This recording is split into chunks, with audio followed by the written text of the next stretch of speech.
ناظرین گرامی، 13ویں صدی عیسوی کے آغاز میں شمال مغرب ایشیا کی چراگاہوں سے منگول نسل کے ظالم انسانوں کا ایک ایسا بگولا اٹھا تھا جس نے دنیا کی بنیادوں کو تباہ و برباد کر کے رکھ دیا تھا۔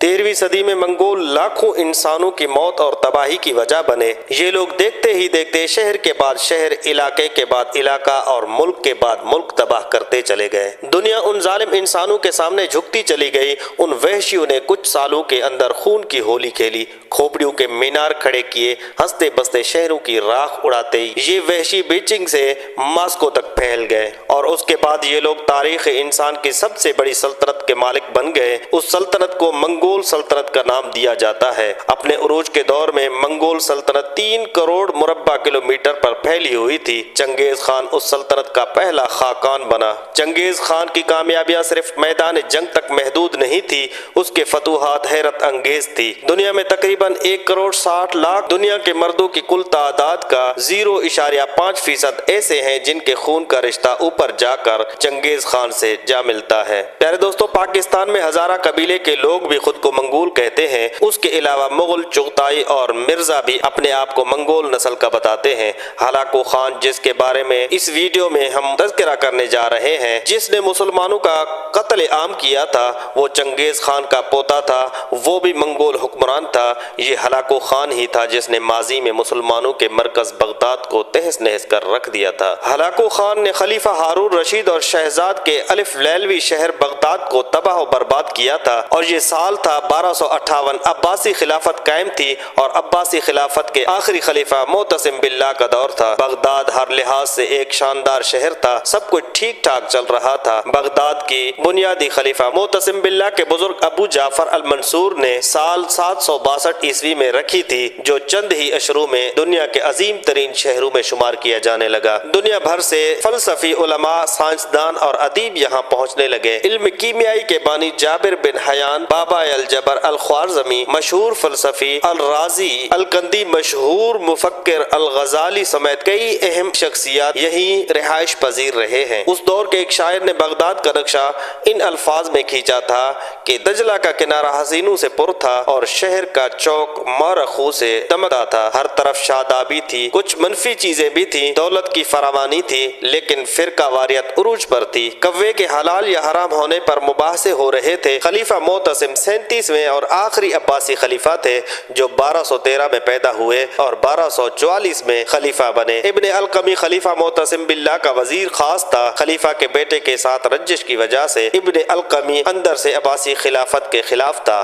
اسے جلد معلوم ہوا کہ چین اور روس کے وسطی علاقے منگولیا سے منگول حکمران ہلاکو خان ملکوں پر ملک فتح کیے جا رہا ہے، تو ابن القمی نے ہلاکو خان کو پیغام بھجوایا کہ اگر وہ بغداد پر حملہ کرے تو اس کی مدد کی جائے گی اور قبضہ کرنے میں زیادہ وقت نہیں ہوگی۔ چنگیز خان کا پوتا ہلاکو خان اپنے دادا کی طرح ساری زندگی قتل و غارت کرتا چلا آ رہا تھا۔ 1256 میں اس کو اس وقت ایران کا حکمران بنا کر بھیجا گیا تھا۔ پہلے ہلاکو خان نے ایران میں قتل عام کیا، اس کے بعد بھی کئی ممالک پر حملہ آور ہوتا رہا۔ جب اسے ابن القمی کا پیغام ملا تو اسے بغداد میں دلچسپی پیدا ہوئی اور 2 لاکھ کی فوج کے ساتھ نکل پڑا۔ پیارے دوستو، اس کی فوج بارودی مواد سے لیس تھی۔ ادھر بغداد میں ابن القمی نے چلاکی سے خلیفہ کو مشورہ دیا کہ بادشاہ آپ کی اتنی بڑی فوج ایسے ہی بیکار بیٹھی تنخواہیں لے رہی ہے، ان کو دوسرے علاقوں کے سرداروں کے پاس بھیج کر کسی پیداواری کام پر لگائے، جس پر زیادہ تر فوج دوسرے علاقوں میں بھیج دی گئی۔ اس طرح ہلاکو خان کا لشکر سمیت 29 جنوری 1258 کو بغداد پہنچا، دریائے دجلہ کے کنارے پڑاؤ ڈالا اور خلیفہ کو خط لکھا: لوہے کے سوئی کو گھونسا مت مارو، سورج کو بجھی ہوئی شمع سمجھنے کی غلطی مت کرو، دروازے کھول لو، خندقیں بھر دو، حکومت چھوڑ کر ہمارے پاس آ جاؤ، اگر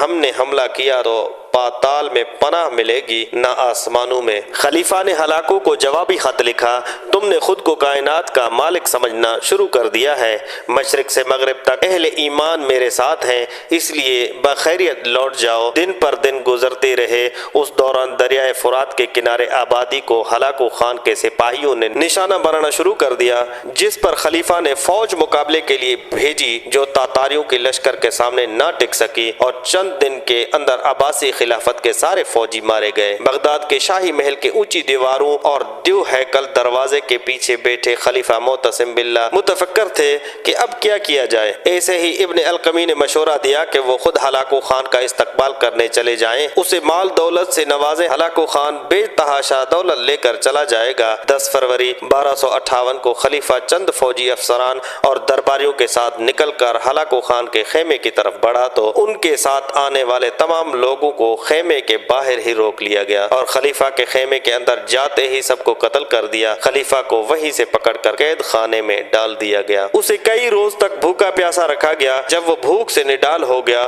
تو اس سے نکال کر ہلاکو کے سامنے پیش کیا گیا۔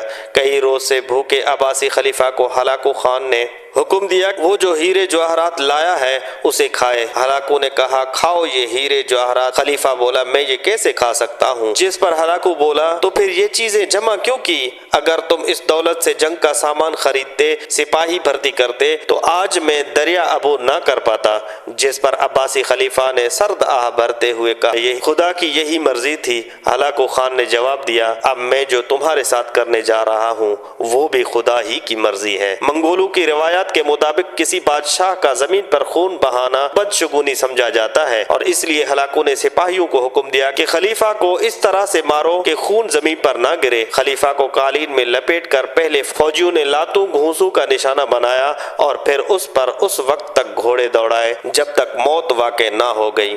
اس کے بعد ہلاکو کی فوجوں نے بغداد میں اس حد تک قتل و غارت کی کہ دریائے دجلہ کا پانی کئی روز تک سرخ رہا۔ کتب خانوں کو جلا دیا گیا۔ گلیوں میں پڑے لاشوں کے ڈھیر سے اٹھنے والے تعفن کی وجہ سے ہلاکو کو رہائشی خیمہ شہر سے باہر لے جانا پڑا۔ ایک اندازے کے مطابق 5 سے 10 لاکھ افراد کو قتل کیا گیا اور ایک ہفتے تک منگول عباسی خلافت کے دارالحکومت میں لوٹ مار کرتے رہے۔ پیارے دوستو یہ تھا ہلاکو خان جس نے لاکھوں مسلمانوں کا قتل عام کیا تھا اور پھر ایک بوڑھے مسلمان کی بد دعا کی وجہ سے ہلاک ہو گیا۔